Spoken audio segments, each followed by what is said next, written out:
Okay. Timo, du hörst zu. Timo, du kannst.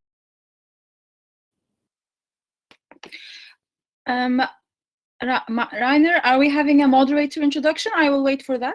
Yes. So, Michael, we can start? Yeah, you can start. Hello, everybody. Welcome to Urban Lab 6, which is dealing with the role of culture and education for post-pandemic times. And I'll briefly introduce the panel, and then we can immediately start. So welcome to Ege Yildirim from ICOMOS Istanbul. It's the International Council on Monument and Sites. Ege is a urban planner, and she's working on the influence and the role of culture, especially on World Heritage. But she's also an initiator and of a global campaign which is advocating for the role of culture within the Agenda 2030, the SDGs, and it's called Culture 2030 goal. But she will tell us more about that. And together with Ege, we have Professor Doris Sommer here. Doris is a professor at Harvard University of Romance, Languages and Literatures and African American Studies, and she's the initiator and leader of several projects dealing with the role of culture within Harvard University. Welcome, Doris, and welcome, Ege, by the way. And we have Julia Alichka here. She's a social entrepreneur, and she's a musician and playing also the bass, as she is a musician, what I like very much. And she's also a curator. And aside of that, she's initiated the Mannheim project, which is called One Room House, Einraumhaus, and the new project, which is called Alter, which means older. And she's also working at the National Theatre aside of that. How she's doing that, I don't know. And I'll welcome, as the fourth panelist, Luciare. He is the director or head of the education department of the city of Mannheim. And so he is dealing with the public library, for example, and the schools in Mannheim. But as we are living in a federalistic system in Germany, interesting enough, he's not responsible for the content in the schools, but for the facilities there. But he will also tell us more about that and about the concepts that combines education and culture in Mannheim. So welcome, and I would like to ask Ege to start with her presentation, as Ege and Doris will give us some directions and two keynotes, and I'm happy to hear Ege, what Ege is presenting. Thanks, Ege. Thank you so much, Rainer. Hello, everybody. It's wonderful to be here with you together, albeit virtually. And I was lucky enough to be in Mannheim in October in person, which was some kind of magic that the Enjoy Jazz Festival created, and hopefully to repeat that experience after the pandemic sometime soon. So as Rainer said, I'm here to present some global policy campaigns, advocacy works that I've been involved in. I'm an urban planner. I work with a member of ICOMOS, as Rainer said. So we deal with cultural heritage, a global NGO of heritage experts. But we are also a member of the Culture 2030 Goal campaign that is coordinated by the United Cities and Local Governments, UCLG, and our good friend, colleague Jordi Pasquale. I'd like to just salute him here.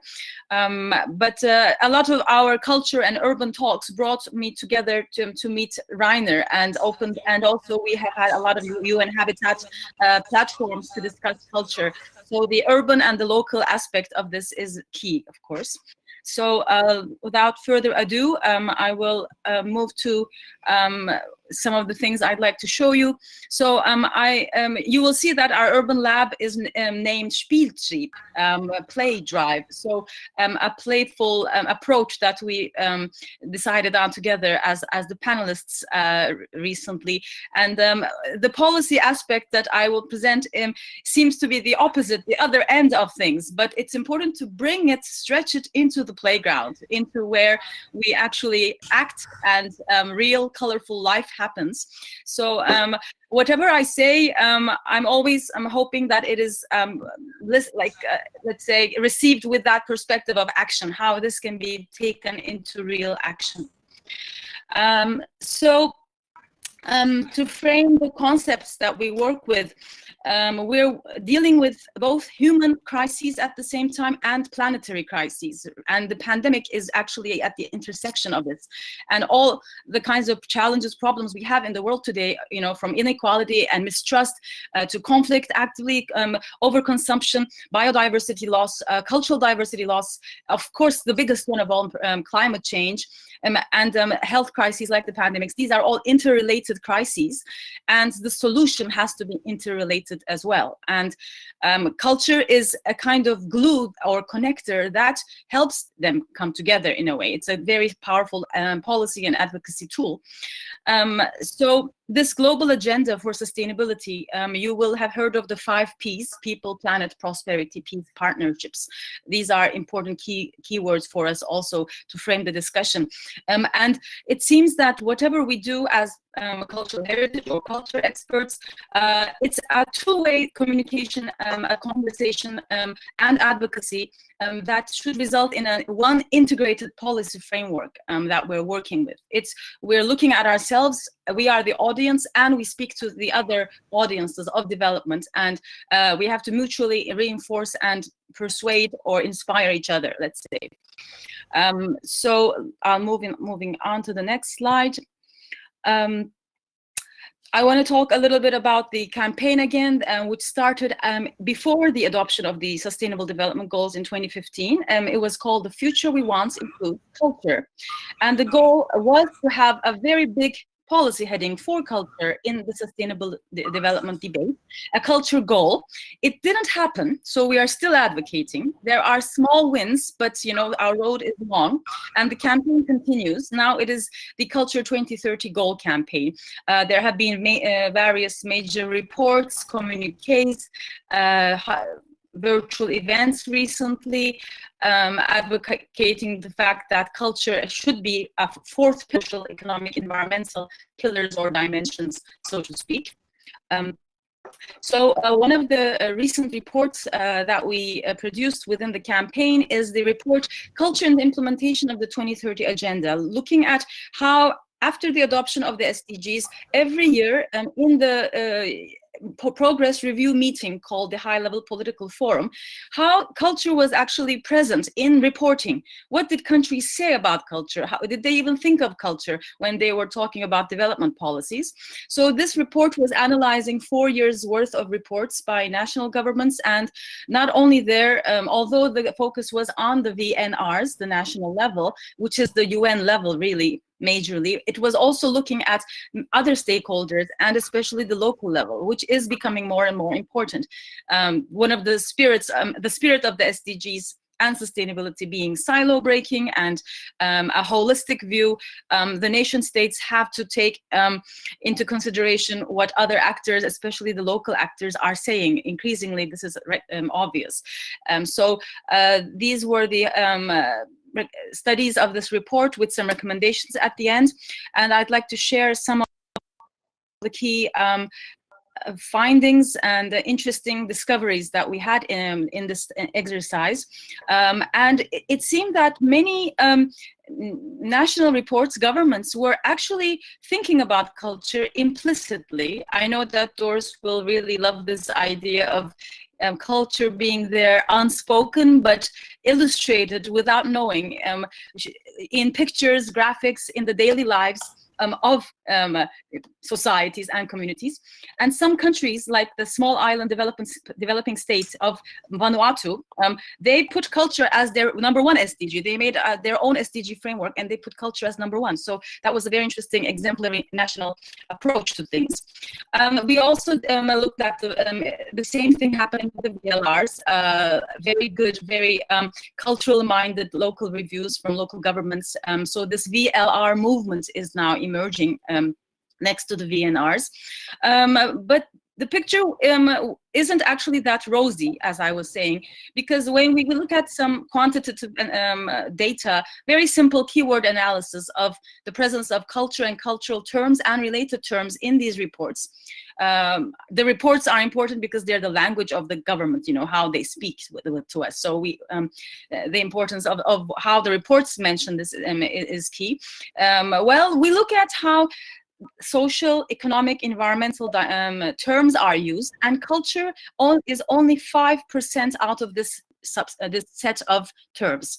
39% is social terms, 31% economic terms, 25% environmental terms. You will see in the graphic there as well, the little yellow slice. So there is an obvious gap there that we are hoping to fill with our advocacy in the coming years. So I will try to be quick and not go into details here. So the findings of the report did show interesting and promising evidence that countries are actually ready, many are open to embrace cultural policies at a higher level in their development frameworks. And there are very different, diverse types of cultural references in there, you know, from the vision to enabler, to quality of life, to science, technology excellence, engineering and math excellence, STEM excellence, creative thinking, social development, all different kinds of entry points for culture. So it is promising, but the amount in general is limited. There is no critical mass that we have reached yet, it seems. But here, this untapped potential can be realized, especially with the VLRs in the coming years, hopefully. And the recommendations for action that we had were to consider culture proactively with the cultural actors in development planning for national governments. I think, yes. And build a coherent community around culture and support the collection and dissemination of data, recognize the importance of the local level, and for us to be self-critical. Cultural actors have to be bold and work harder, let's say. Apart from the report of last year, we also issued a statement for the COVID-19 pandemic, the Culture COVID-19 statement in April 2020 this year, titled "Ensuring Culture Fulfills Its Potential in Responding to the COVID-19 Pandemic."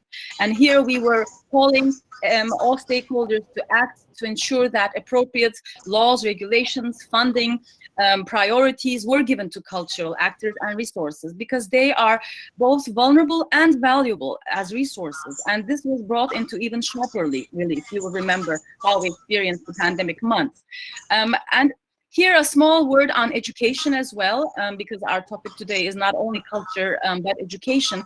And these have very close affinity, as you know. They're kind of soft issues, enabler, connector issues that work in tandem together very much. And sometimes local governments capture them better than national governments, because they are close to the daily lives of citizens.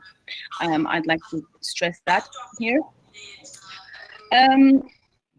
So apart from the Culture 2030 Gold campaign, another global policy work that we did, I was mentioning how one thing leads to another, and we connect the different platforms, and Rainer was kind enough to invite me to join a working group that dear Professor Doris Sommer is here also a member of. We produced the participatory arts and culture indicators for safer cities for UN Habitat, because this data gap is another crucial problem, and you know, meaningful, relevant, qualitative and quantitative data needs to be there for governments, local governments, national governments, and other actors to use. So here we have 5 headings of really relevant, you know, approaches to culture and governance. Let's say good governance, inclusivity, safe public spaces, social cohesion, communication, innovation, prosperity, resilience. So some more quantitative metrics were proposed here, and we would love for these to be tried out. And our work is continuing. In closing, I know that we will hear more about the local Mannheim level activities, which I'm looking forward to. And I was looking at what has happened in Mannheim, and the mission statement for Mannheim 2030 and the voluntary local review of Mannheim itself. You know, these are really exemplary leadership role activities. So congratulations to Mannheim in that respect, and the fact that their strategic goal #1 is about both education and culture already. It's quite impressive. And there are a lot of on-the-ground activities that affirm this commitment, really. It's not just the local government speaking here, but also so many initiatives. Enjoy Jazz, of course, one of them, and the ones we will hear about later. So you're already in good shape, but hopefully this information that I presented will be useful to you going forward. Thank you very much. These are the contact points for you if you'd like to reach me. Thanks for your time. Ege, thank you so much for setting the scene at this session. Always impressive to hear what you have to report, and thanks for the full load of information. It's very important for the discussion we're having. Thanks a lot. And just to inform the audience also that we were thinking beforehand, if we talk about culture and education, we can only talk about the role and the contribution of these two fields to post-pandemic recovery, as this is the time where we have to plan, where we have to talk about it. As we think we don't have the time now, but now exactly is the time. And if you have remarks or questions, use the chat function. You can just send questions or remarks, and I will try to bring them into the discussion. And yes, Ege, you have set the scene extremely well and prepared the speech of Doris, Professor Doris Sommer, who is a Harvard professor, and she's globally one of the main connectors between the education and the culture field in a very intense way. And she has initiated several projects and of course doing research on that. So I'm happy to hear, Doris, as this is a Mannheim Urban Thinkers Campus, we are focusing then later on what we in our city can do post-pandemic through culture and education. And let me also say that as we were in preparation of this panel, we're talking about if scientists would like to know whether an event is a crisis, they use two conditions mainly. One is it unexpected? So we could say in this case, yes, the pandemic was kind of unexpected, although it was foreseen. So, and the second precondition is there a need for change? And we all think, and we hear that every day in the media, that there is a need for change and nothing will be again like it was before. Me personally, I cannot see that so far, but let's see. And we all on the panel here think there is a need for change. And that's why we set up this panel and brought these people together. And we'll hear now Doris' point of views and on these topics. The floor is yours. Thanks. Thank you. Thank you so much, Rainer. Thank you so much, Ege, for such a brilliant and informative introduction. Thank you, Julia and Lutz, for the work that you do in Mannheim to make the city really a model and a vanguard for us. I want to start by picking up just a couple of the themes that Ege offers us. One is that culture is glue. If we want to talk about societies that are coherent, that are collaborative, that are inclusive, we need to think about culture, because through culture we can all participate. We're all decision makers. We're all artists. There's a breakdown of unnecessary hierarchies. Of course, there will be continuing hierarchies because of expertise and necessary structures, but through the arts, we are all participants. And if we are not participants, we become resentful, excluded subjects. And resentful, excluded subjects are not healthy for a city that wants to maintain peace and prosperity. There's some work going on in my house. Please, forbear. Now, why is culture glue? We can say that it's because we have shared practices. Culture, if you're a social scientist, means the shared practices, beliefs, systems that keep us together. So sometimes decision makers are afraid of culture because it's easy to offend people if you go against something that is a shared belief or practice. But if you're an artist or a humanist, culture is the field for breaking paradigms, breaking shared practices, being irreverent without being violent. So we need to keep both definitions of culture alive and in productive tension. I take that distinction from Raymond Williams, who is a necessary read in English language cultural studies. He was an important professor in Oxford in the 1960s and 70s, and he wrote a book called Keywords. The most difficult word for him in English is culture, because it means two different things. It means structure on one side and irreverence on the other. We need to keep that in mind, because the glue of culture may not be all in structure. It may be in the irreverence, because it's about pleasure. It's about autonomy. And artists feel that pleasure and autonomy, as I say, without creating violence. One definition of art that Winnicott proposed is symbolic violence. You can make your statement, you can resist, but through a painting, through a music piece, through a choreography. So pleasure is the fuel for well-being, not only for change, but for well-being. And by the way, to go back to Reiner's important focus on the word crisis, I would like to remind our public that crisis means turning point. If we really consider this a crisis, we have an obligation, not only an opportunity, to see this as a turning point and to make change while the structures are still intervened and open for us. So pleasure, as you know, is basic to learning and to development. Neuroscience has been trying to teach us this for decades. Without dopamine, without serotonin, children and adults don't learn much. They try to absorb material and it doesn't stick.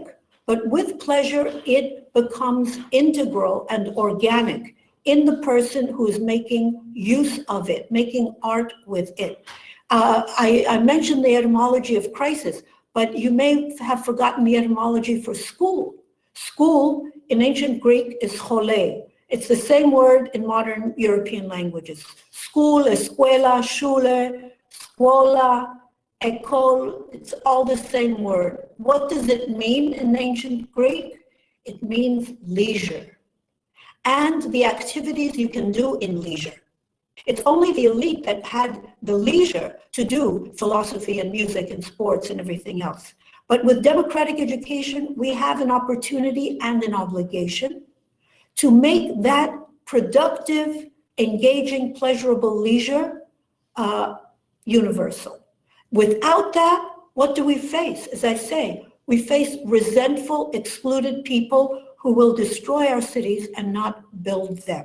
So I am an enormous fan of what is happening in Mannheim. I've been a fan of Julia's before I met Julia, because Reiner mentioned her work in the first meeting where I had the pleasure to meet him and Ege.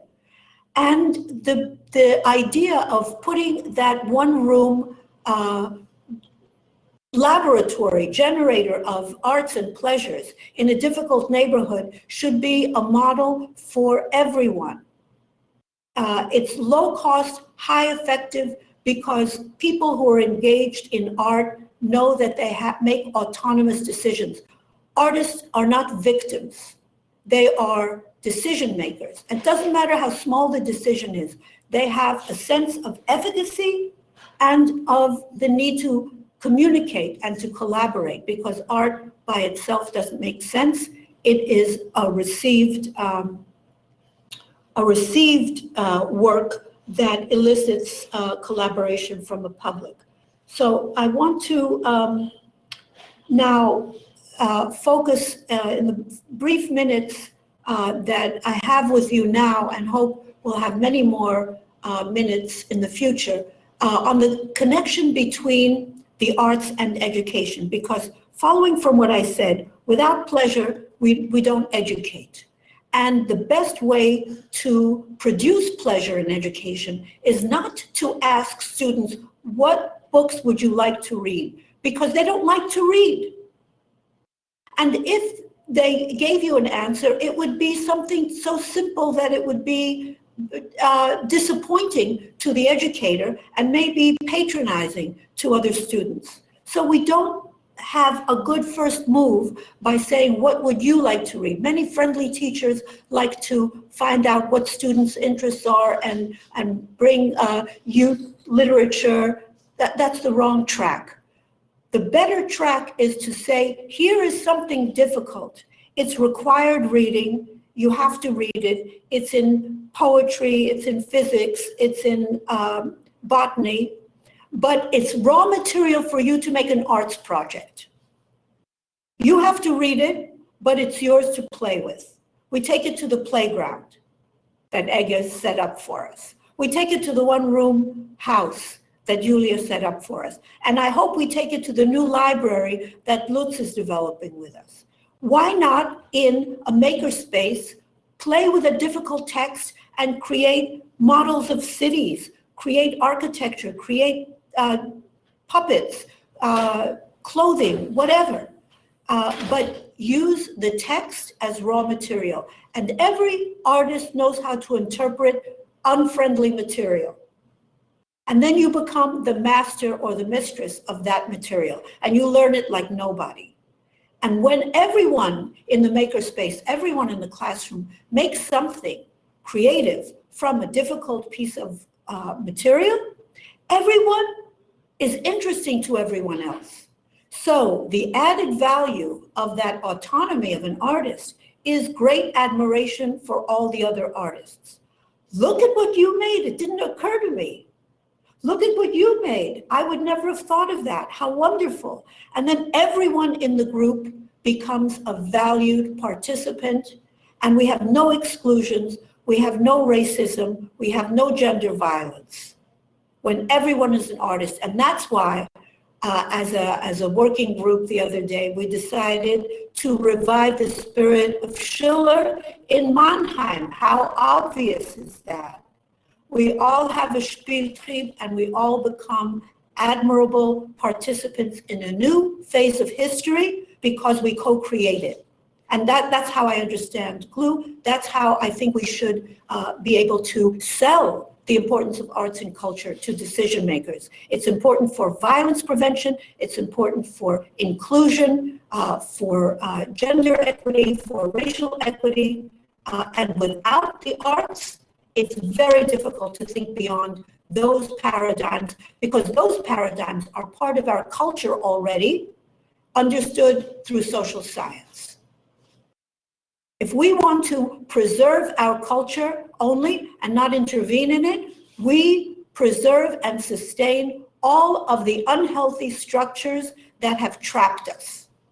So we need to be artists to break openings in that structure and rearrange the pieces. Now, I think I have exhausted my span of a few minutes, so I will stop here, and I really want to hear our Mannheim colleagues who will lead the way.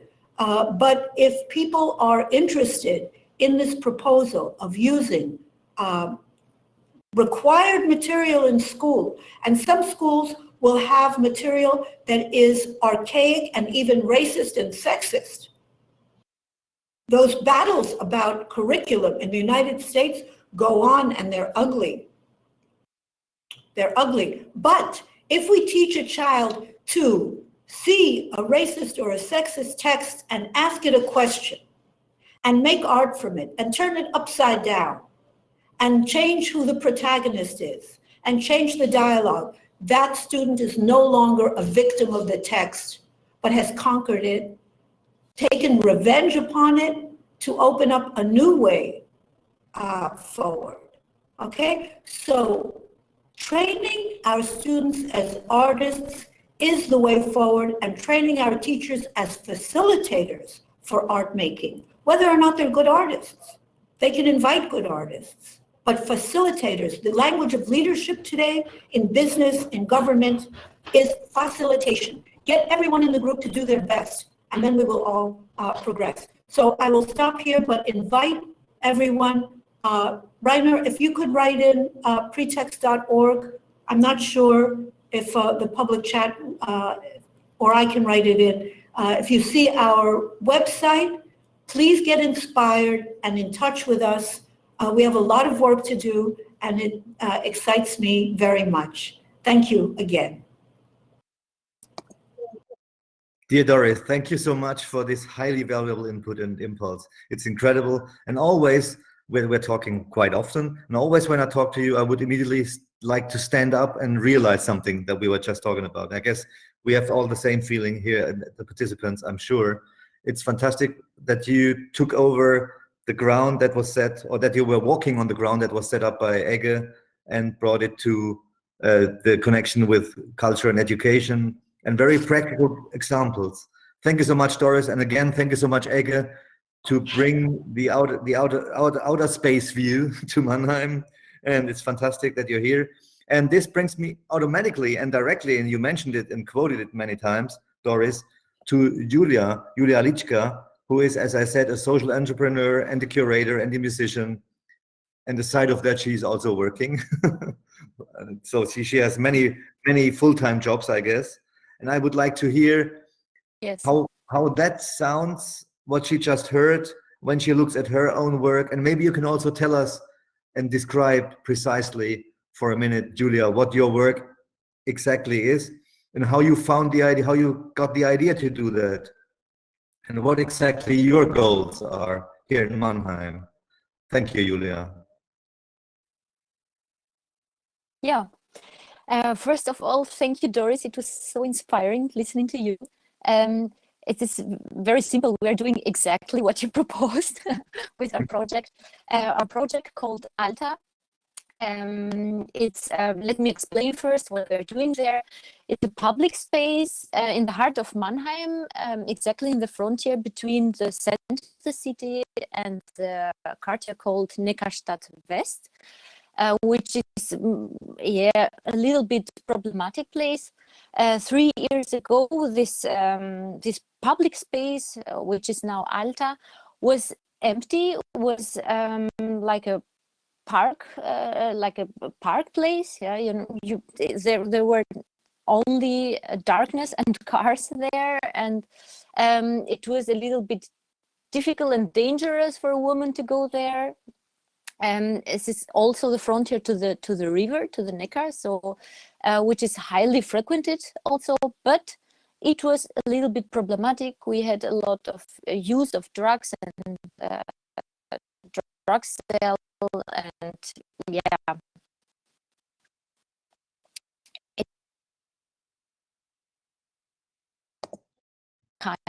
Julia, you're losing your connection. Can you hear us? Can you hear me, Julia?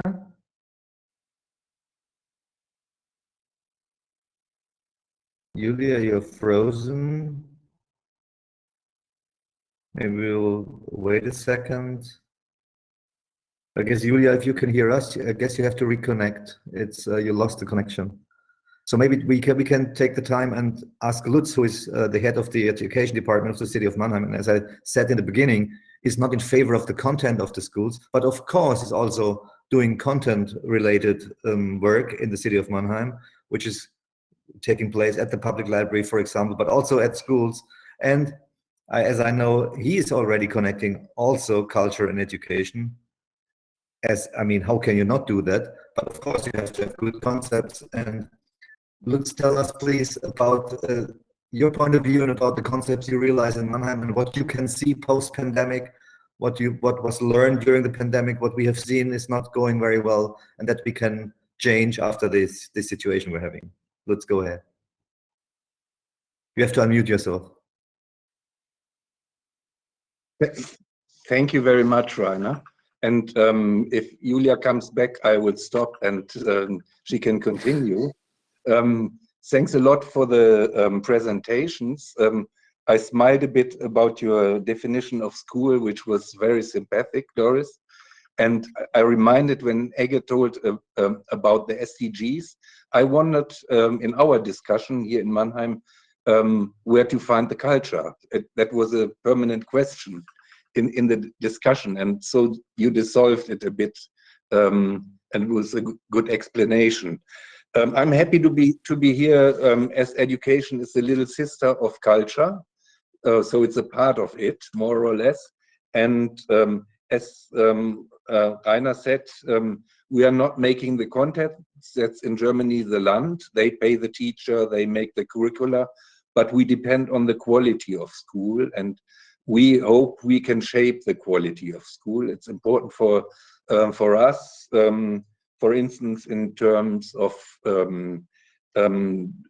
educational justice, equality, and such items. They are very important for our city, and we try to influence or to have an impact on the quality of schools.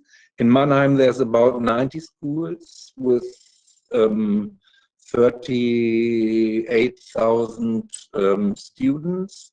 That's quite a lot. It's about more than 12% of the local people here in Mannheim. And what we can, we have a tradition which is very very powerful. We have a good landscape of cultural institutions, and the tradition is that they are doing a lot of work with schools. For instance, that our National Theatre, since, I don't know, since decades, they invite every first class from primary school into the theater. So you can say every children in Mannheim has been to National Theatre. That's and there's more institutions like museums, the library, of course, or our music school, which is in my department, and the library, and they have the ability to give access on a very low level, so there's no obstacle to come in, and you can grow on your own interests, and you can learn well, with leisure, pleasure, and self-organized with your interests. You can grow, and that's very important, we think. And we built up in the last years some support projects. One is the Mannheim, the MAUS project. That means Mannheim School Support System, translated. And there's a lot of partners from culture going into school, and we offer quite a lot of our structure to the schools. And it's about 20 hours a week, which is much for schools. And they are quite open, and they like it. And in my opinion, what we had to learn is to organize the togetherness of those different institutions, but because school is running in a particular way, and they have their rules, which there's a lot of things you have to keep in mind when you want to be successful in school. But after some years, you find some ways to cooperate and to collaborate successfully. And that's a tradition we have. And now I'm coming up to the crisis. The moment in crisis is that school is really condensed to the core of its task. We simply try to run the schools. That's the challenge at the moment. And all that additional, that colorful things, they are not anymore in school. That's one of the tasks. So they miss a lot, some important items which are well, which they are used to. For instance, the cooperation with a lot of partners. What they also miss at the moment is the presence, meeting, encounter, all occasions that are not curricular, because that are strong occasions. We learned, for instance, in our project that that what we can do is we can support the motivation of learning, the self-awareness, the self-confidence, and that helps a lot in success of learning or of school. And those are the things you can't do by curriculum and ordinary school practice, we think. So after crisis, all this valuable input has to come back, of course. Then there's one issue, big issue, that is digitalization, which will have after crisis a stronger part in my point of view. And what is also important, what we learned is we need a structure for self-organization for people to learn on their own, to meet, to see each other. That's for us, for instance, the new library. We will keep that in mind when we build it up, that we have will have their collaborative workspace, maker spaces, rooms, and a good room to be on your own and to give a good orientation for whatsoever activities. So I don't know where I stopped. That's one point which is still important for me is when there's a crisis, the weak persons, they are hit much more stronger than any other person, and so that will be a very big task for us to well, to care for equality, and that will be a bigger task than before, I think. Yeah, I'm very sure. So that's so far my point of view. Thank you.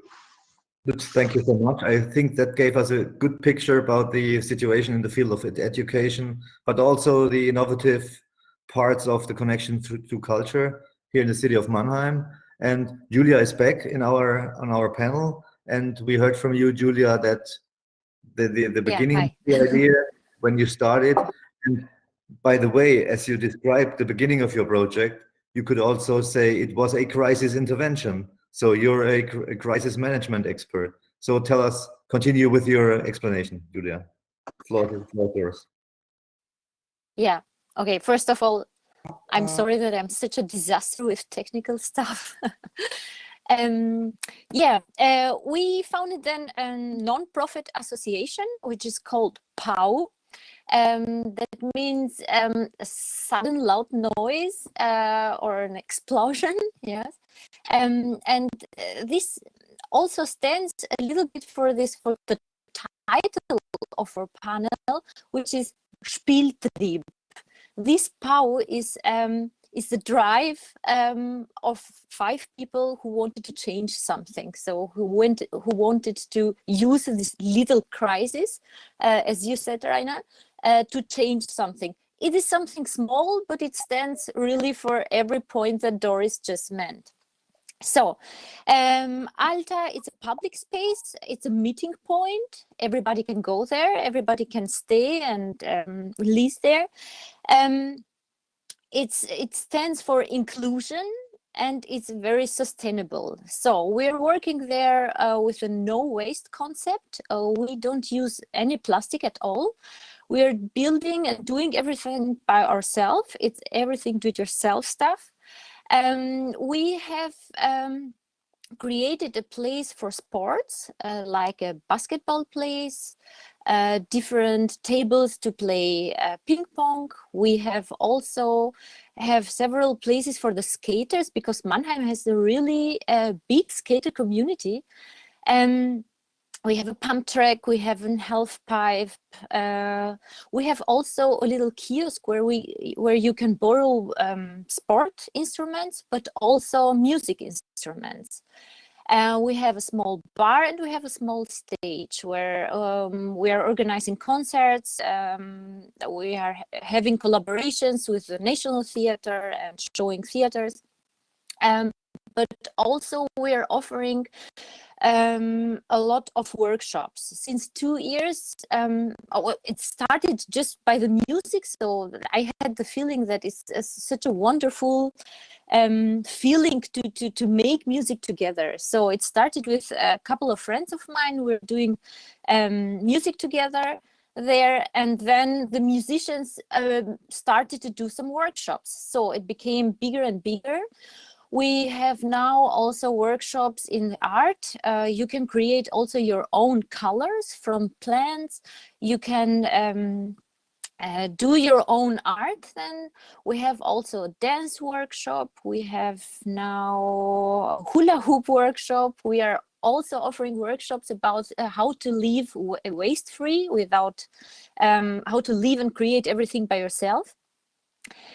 Yeah, what's interesting in this project is that it came from underneath. So the idea was from people who live there. So I live there. I live like a couple of meters ago from Alta, and I have also a big family, and it was always a good point where to go. I don't like playgrounds with kids, but I like a place where I can meet people, where the kids can be herself and can play by herself and by themselves, and also my big passion, the music. So, and Alta includes every single aspect of this one. It's also a place where everybody, from the little kids, from little babies until really old people who are dancing there, everybody can stay there and have fun. Well, this was the activity, these were the main activities in the last 3 years, but now in that year, in the pandemic year, in the crisis year, so I saw a totally new aspect of Alta. Alta this year was the main role was to unite the people. It was like unification is a big word, but it really had an impact on the people in Mannheim. So since we don't have a room, we are in the open space, it was very easy to organize things there, because we have enough place and to have the distance and to be part of something. So in this summer, this was the main place to be in Mannheim. It was full of people all the time, every day, in every hour. I was really afraid that Alta will become a corona point, but it was not like this. A lot of people helped also to maintain this distance, the distance, and to organize all the stuff that we want to organize. So in this year, it was the first year that also the city of Mannheim knew the role of such a community, or recognized the role of this community and community events. We are also having this year a new project. It's called Soul Kitchen. We are cooking. We are having a food truck where we're cooking for people in need, or for young people in need. So everybody can come there and can eat every day a warm meal in the noon. And everybody is working like this because it's a big passion to be there and to do this stuff. Nobody's getting paid for this, but in this summer, everybody came. The people that came and are eating and working there want to donate so much, and this had such a huge impact on me. So I saw that this city is holding together, and it's a crisis, yeah. But you can also realize that in this crisis also something changed. The people are holding together. So Mannheim is a very colorful city. We are having hundreds of nationalities here. Me also. I'm not German. I'm not from here. I'm from Albania, and I used to live everywhere in Europe. And now I'm here, and I'm feeling for the first time really like I'm home. So it became like a place called home. And Alta had the biggest role, the biggest part in this situation. Yeah. Yeah. Julia, thank you so much. It's incredible. Can you still hear me, or I'm talking by myself? Yeah. Yes, Okay. we can hear you. Thank you. No, but you were talking to us, and we're thankful that you did so. It's incredible. I cannot express my gratitude as much as it would be needed.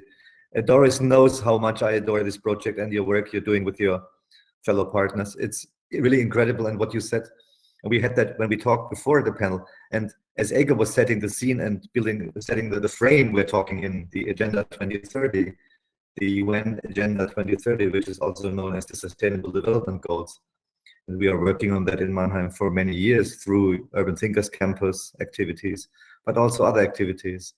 And it's of course, we talk about inclusivity, anti-racist, and no poverty, and leave no one behind, which is the meta claim of the new urban agenda. And you can all see that in this project Alter.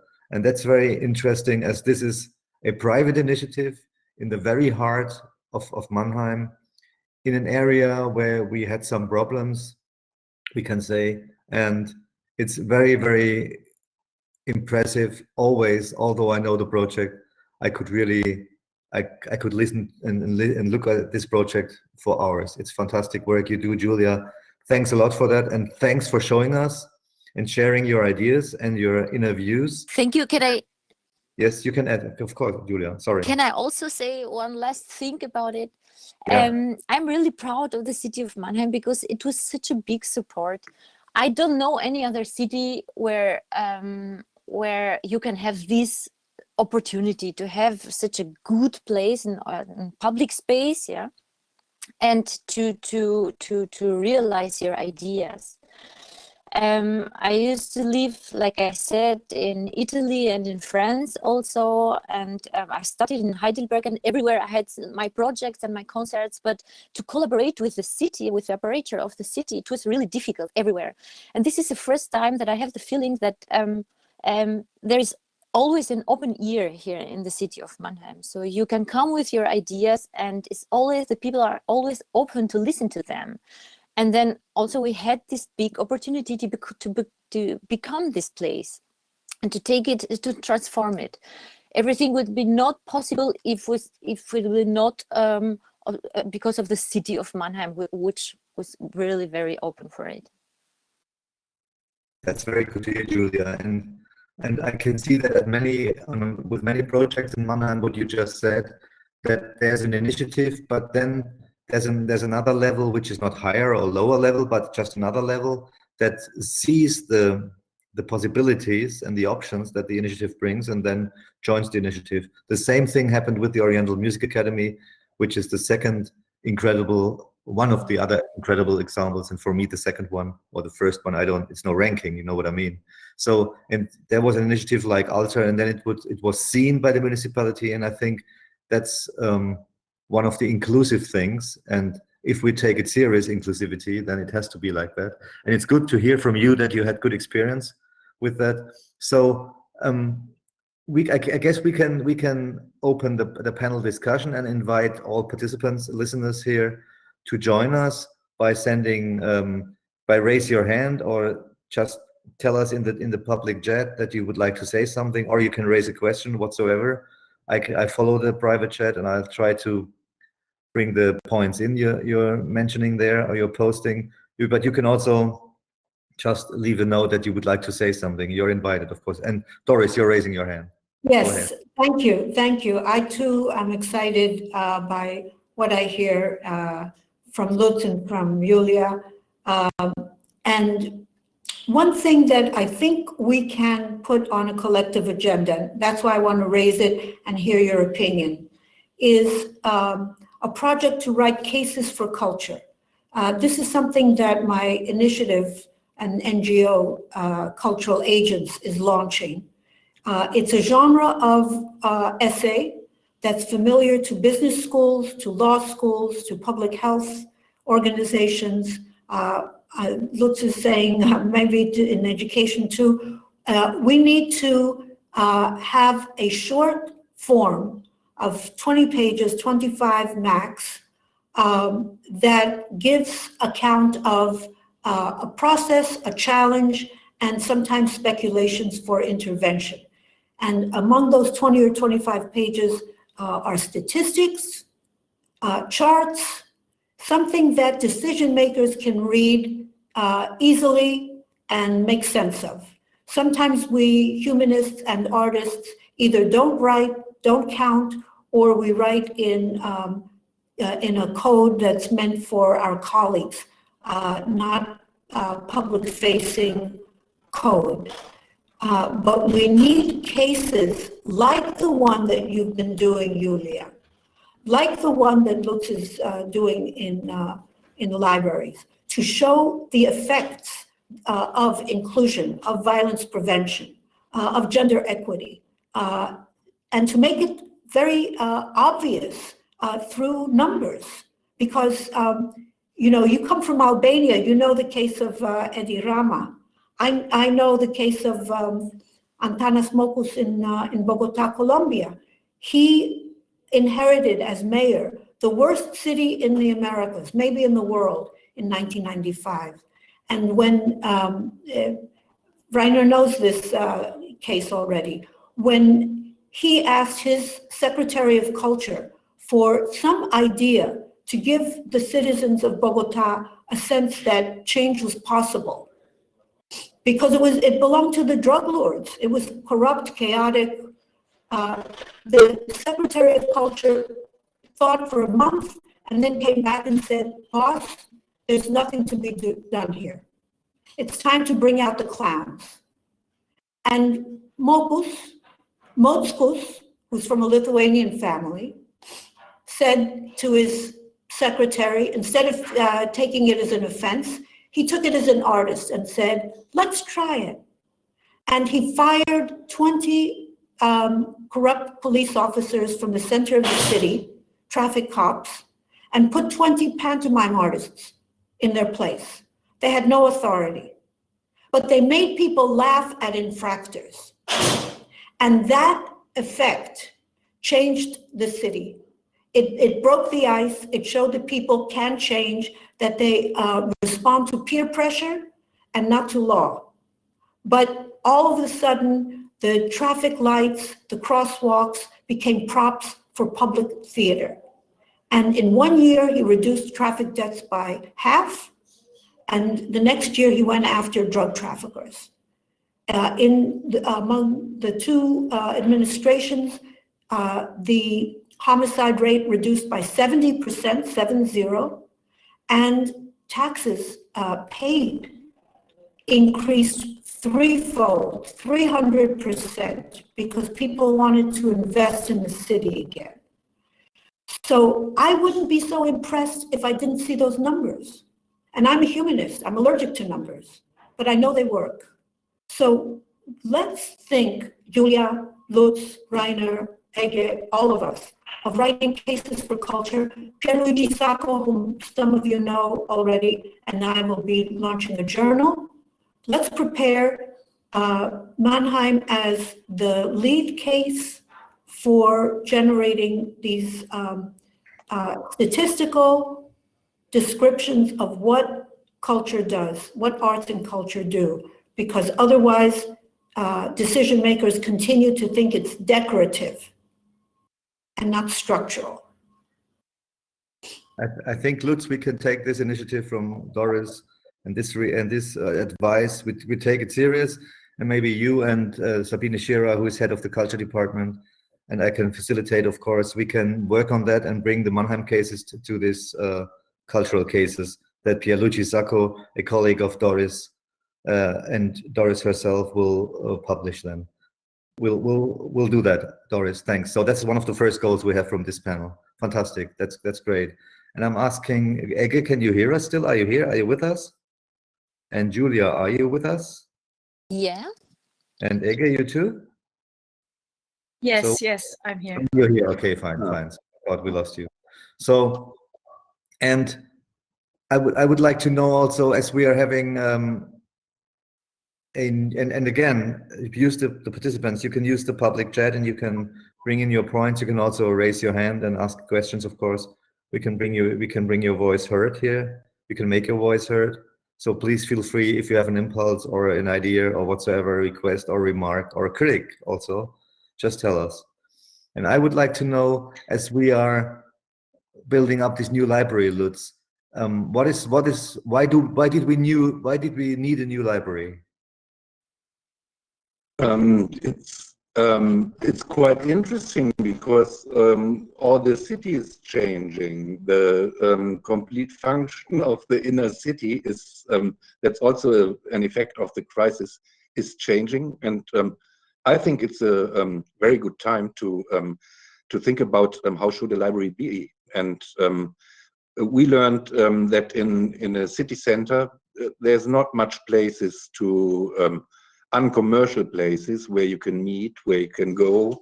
And we thought of a living room for the whole city when we started to think about a new library. And we thought it would be important. And another point is the place where the building will be is now a parking lot, a park house. And we laughed a bit because at the beginning there was a lot of problems in the discussion. There will be lesser parking spaces, but nowadays some political parties, that's not our influence, it's by the zeitgeist, they are discussing about the function of the inner city if we need there all that traffic and what we want to do in future. And so I think it's a good time. And for us, from the point of view of librarians, it is also a big challenge because we have to think a library will in future will not only be books, that's quite sure, but what will it be then? So that's a big task to think about what we can offer. And one thing we learned, what is a big point, what is a big offer is the thing we can offer reality, presence, the occasion that people can meet, that they can do on their own, that we can we are a platform for very different contents, and so that's a physic, also a physic ability we can offer. It's not one could say in future we don't need any library, it's all digital, but that's not it. People have they have the need to see each other and to work together, and it's not far away from the concept from Alta. You need a place to be, to feel home, to meet people, and to grow on ideas, and that is the thing the house will do. Thank you so much, Lutz. Very important point you said, and it's not about places are lost their content. No, we have to redefine the content, and I will come back to your remark that there has to be a lot of thoughts put in the new library still. There's a advice from Christian in the chat. We have another question there, but first we have a first responder who can say who's also from the cultural field in the city of Mannheim, who would like to respond to what was said so far. It's Nadja Peter. She's the head of the board of a Mannheim association. She's founder also, and this association is called Live Kultur Mannheim. And Nadja, if you can join us, you can have the floor now. Are you here, Nadja? Yes, I'm here. Hello, everybody. Thank you, Rainer, for the invitation. Yeah, it's a very special time. Like it was said before from Doris Sommer, it's a decision. If you are a victim of something, or if you are a creator or an artist and you start an activity, and because of the pandemic, Live Kultur Mannheim decided to be not a victim and create and chose activity, and we did a festival this summer, 8 weeks, 17 evenings, 84 artists from Mannheim and 2,000 people there, and it was for free, and it was so a great thing because the people came together and with all this stuff you need at this time, but yeah, it was a really new expectation for us, and yeah, so we decided to create this crisis and think about it and start new things and start new thinking about cultural work in the city, which is very easy in the city because of the city. Like Julia said, you can do things here. That's not for sure in every city, but here you can do that. That's for first. And I hope a lot of people in the city and in all cities will find their role and find their personal feeling for not being a victim of the situation, because we all are here, and so we can act, and we have to be artists to create the situation new. Yeah. Thank you so much, Nadia. Thank you for your impulse and for the points you made. I guess it's very important what you said, and I see that Christian, who took over our idea of the Spieltrieb, of Schiller's Spieltrieb, and he already had embedded it in the Mannheim strategy. So Christian, go ahead and tell us what you think. Yes, thank you, Rainer, for this. I think we have to use more the power of the culture in the restructuring and building our cities back better, because it's the old thing. When you want to have gentrification in a neighborhood, which nobody wants to have, you're not starting with a bank, you're starting with an art gallery. And I think at the moment the culture is very limited, because we are not allowed to open our theaters, we're not allowed to bring people together to hear music or to have a reading or whatever. And the question is how we are able to use the transforming power of the culture to building back better our cities. And that, for me, is the big question. I don't have an answer for this. I only see that at the moment the culture is lying down, and I think we need it for giving the people the senses of their life, but also for giving the transformation power of the culture for building back our cities better. And at the moment, I have really no idea how to bring in this limitation of the culture it back to the building back better. Perhaps you have an idea, or you have an example from another city. Excellent, thank you so much. And I already have a request for comments from Ege. Maybe she's also answering your question. Ege, go ahead. Well, I think there was somebody else before me. No? Okay. No, that was Christian and Nadia. You're next. Thank you. I just wanted to say a few things in response, I guess, just to be a lively participant. Well, with why some of the things in Mannheim are so special and such a success. Maybe I'm feeling there are some clues. One is in the case of Lutz, for example. Lutz is a person who is representing a mindset which is so needed and healthy, the sensitivity and to see how to connect the different cultural, educational concepts together. You are in a decision-making place. The same thing I think is true for Rainer and your mayor. So connecting the right ideas where you can actually make change by being a decision maker. That's one strength you have, I think. And then another strength that Julia shows, and others, I think also Nadia's project might be like that. Maybe they are at the right scale, where sometimes the smaller scale is where you can be more holistic and you can address different problems at the same time in a better way together. A few SDGs together, inclusivity, crime, education, prosperity, etc. So empowering small businesses, small initiatives, I think that's something that Mannheim seems to be prioritizing, and that contributes to the success. And also I'd like to respond to this question on the culture and politics connection.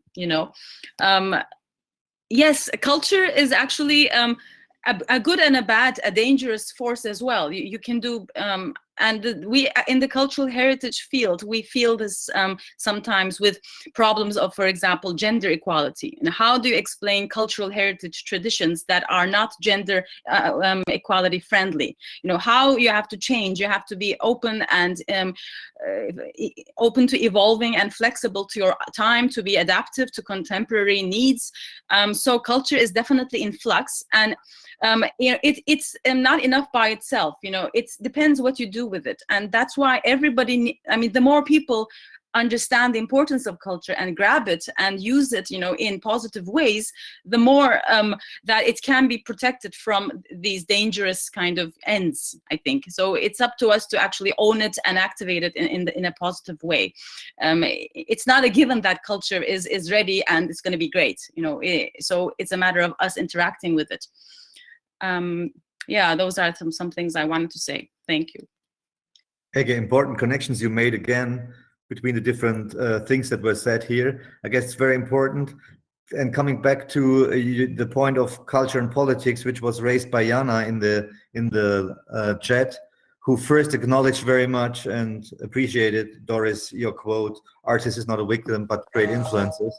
And Jana was asking, but what about making culture more powerful in this field, as you said, and you immediately responded, Ege, that culture has a positive and negative side, like everything, most likely. And but Doris, the question was very seriously raised. In which relations do you see culture and politics? And as you are from the US and have a different point of view and working at the university, Doris, how do you look at this question? I want to go back to Raymond Williams' distinction, and he's British, he's not North American. The distinction is in the very word culture. It means two different things, and I think that speaks to Ege's warning. If you're a social scientist, it means the structures that exist and that are shared. And we know that that can make damage, because most of our cultures are racist, sexist, xenophobic, the national cultures.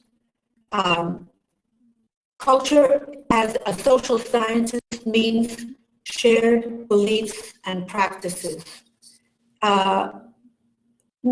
Now, when we think that our decision makers and public servants are trained in university, they are probably more likely trained in the social sciences than in the humanities and the arts.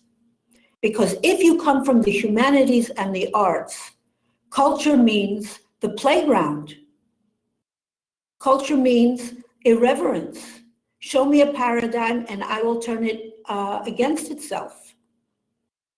So I think that instead of imagining that one word will serve us, it's best to imagine the division in the word itself and say we need to activate the arts so that we can intervene in the structures. That's why culture is not one solid concept. It's a divided house.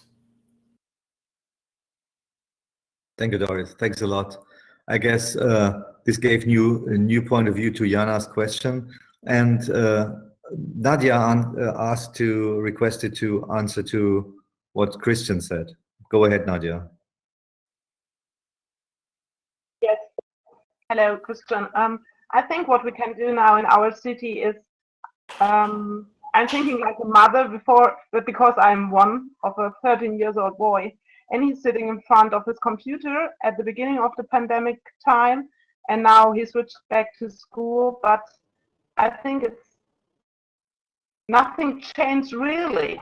They do something on this laptop, but they can use culture in this time. Can I learn new things in a different way?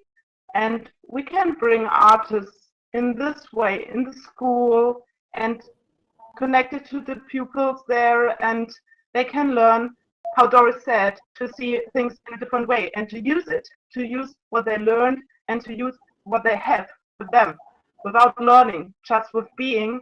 and create new things and create new ideas for the pandemic and the time after, because I think we don't ask the children, and they are full of new ideas and they see the world with other eyes because they don't have so much bad time in this world, and so they're full of inspiration in the normal way. And I think we can use the culture people and artists and bring them together with the kids at school, and so they can create maybe a little part of a new Mannheim after the pandemic time together with culture, and they can think, what does culture mean for me, and what kind of culture do I need to see culture in my city and to live with it, because they can create the culture by their way and not by the adult way of seeing culture.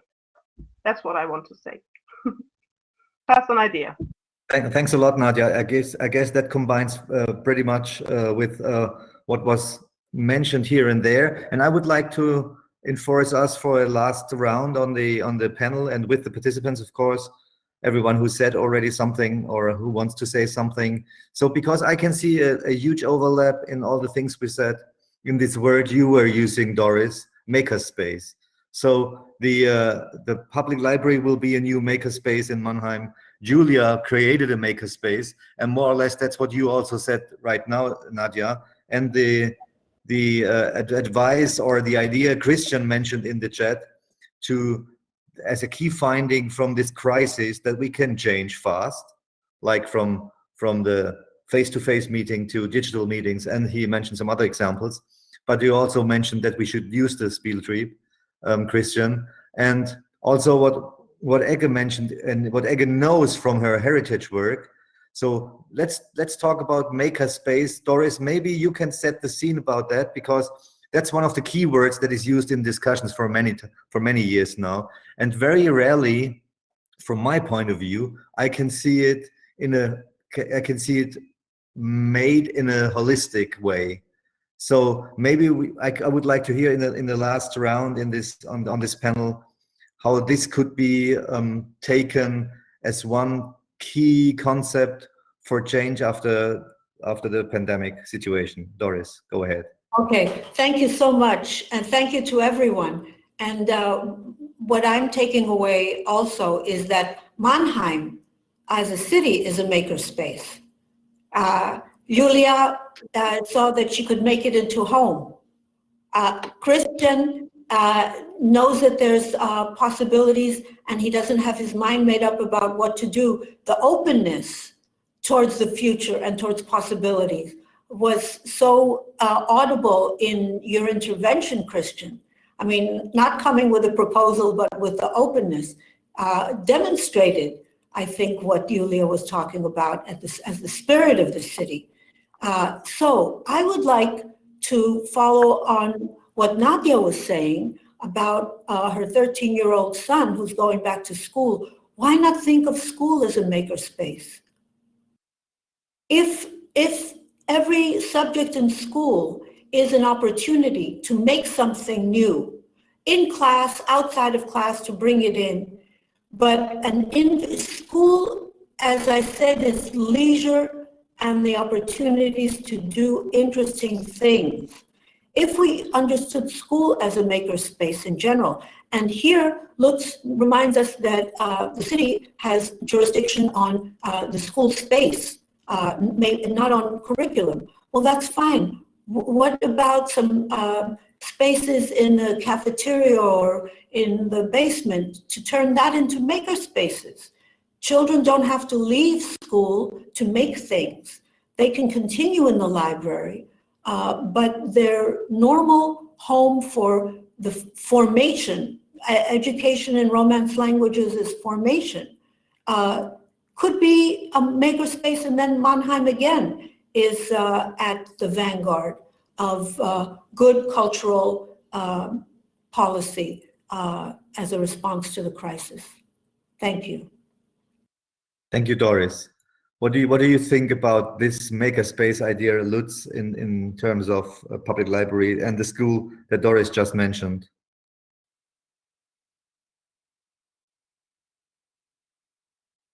Now I'm unmute. Sorry.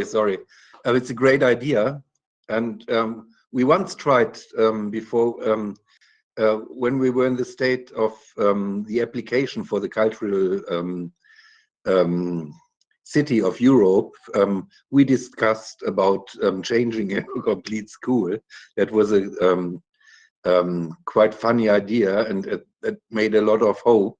And I think it's necessary, but it's in terms of system, it's a hard job, I would say, and you should try step by step. But what I can say is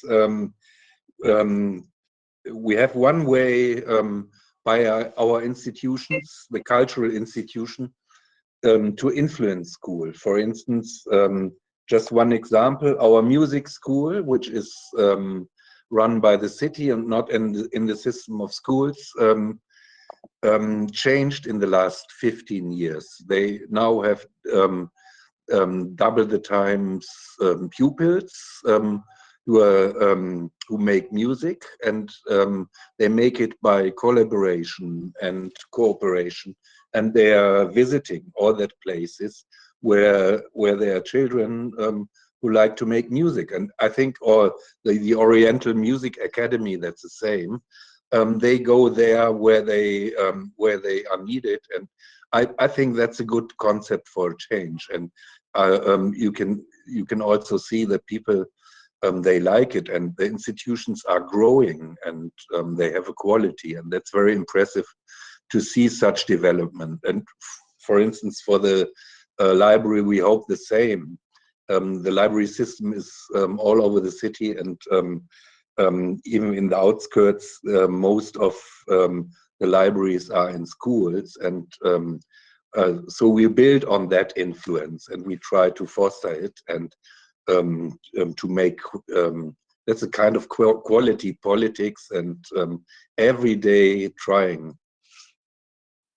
Yes, thank you so much, Lutz. I guess what you said is important, that it requires a system change, and systems doesn't change, or when they change, they don't change very fast. So I guess the step-by-step idea, which needs a lot of patience, and we have to acknowledge that, is very important to understand. But nevertheless, things can break up. And as Christian mentioned in the chat, we've learned now one of the key findings of this crisis is that we can change fast if needed. And if this is a crisis, and Doris, you mentioned, it's not only needed, it's not only a possibility to change, but it's an obligation to change. So maybe processes can be faster and speed up. And Julia, I would like to know, as you are doing this amazing project, or different amazing projects, which are like circles, what is your next? What is your next level? What you're heading for? Where you're heading for? Or what are your key findings of this crisis that you would like to? Expanding. Okay, scaling up. Well, as Zizek says, this is not a crisis. This is just a test for the big crisis who is coming. So I think this is really a small challenge in front of the biggest challenge, climate change, and so on and so on. But yeah, I just wanted to say a little quote. Is from some Asian guy, I don't know, or Rumi, I guess, an Afghan migrants, which says, if you want to change the world, begin at your place, at your apartment. You have to clean up, and then go out there and clean up the street, and then the next street, and then the next street. And if everybody does the same, so the whole world will change. And yeah, I'm looking for these small steps to do, one after another, and maybe we can have a greater impact on this. Julia, thanks a lot. And as we have only 2 minutes left, Ege, you have the last remarks to make. What are your key findings of this crisis, and also, but in regards of the city of Mannheim, which you know quite well now? So, and what you've heard so far now. Well, I've been learning, so thank you for the opportunity. I think we all are learning from each other. So coming together is also an educational exercise, just to speak with each other. And that also, I think, means that everything we're talking about here, it's not just one project or one policy like which is compartmentalized sometimes, but it's more of a mindset and a living style. You know, it's a movement. Everything we do, if we bring to it this approach, this movement of a cultural mindedness, a connection mindedness, of activating the Spieltrieb in us, this can become, as Julia was saying, an expanding, growing, accelerating movement. It can pick up like a snowball. Is something that I'm imagining with hope after listening to these events. And the makerspace, you were asking a question on that, if I may comment. Again, borrowing from each other and, you know, making connections. Lutz is talking about how the libraries are changing. It reminds me of the museums discussion. It sounds very familiar in terms of museums, and maybe you've been having discussions and collaborations with how the museum sphere is changing in Mannheim. You might move together. That might help both sectors, let's say. And I have my own personal project back in Turkey for a historic building to be turned into a little bit of a hotel and a cultural activity center. Now I'm inspired to call it a makerspace to expand my own vision. So at every scale, micro and macro, we can still transform our way of thinking. Lastly, I think, I'm sorry, I hope I'm not going too long, but something Doris said about like a specific methodology to use, which is writing cases, or, you know, writing what we do so that we can share it with the world and it's more effective. I think we have to learn the skills. We have to help each other learn the language that makes the change, makes policy change, makes decision makers persuaded. So it's a learning process in terms of how we are better activists. Thank you. Thanks a lot, Ege. Thanks a lot. And please acknowledge the long remark Tanya just made in the chat. And while you're doing that, and this session is recorded, by the way, you will find it on the webpage of the Urban Thinkers Campus. And I would say, we agreed already that we will be part from Mannheim of the culture case collection idea that Doris and Bialucci Sacco will release soon. And we have heard that, and we can of course facilitate and all help together to set up to expand the Julia's ideas, and of course to work on the big makerspace school, but more precisely on the public library. And what Ege said, and what she also said in the beginning in her keynote, and what she then said as her final remark, that this is I guess this is the frame we're in, from the Culture 2030 goal initiative and the huge global agendas like the Agenda 2030 and the New Urban Agenda, down to projects like we've heard, or ideas that was expressed by Christian in the chat. And I think that's exactly the field we are now. And I think we did some good work. We learned some things during the crisis, but we also had a view into the future now. And I think we can be very hopeful that this crisis will help us, as it was said many times, to develop things better and faster maybe. And please, if you have a final remark from the panel, Lutz, Julia, Doris, Ege, do it now and tell me. Be playful.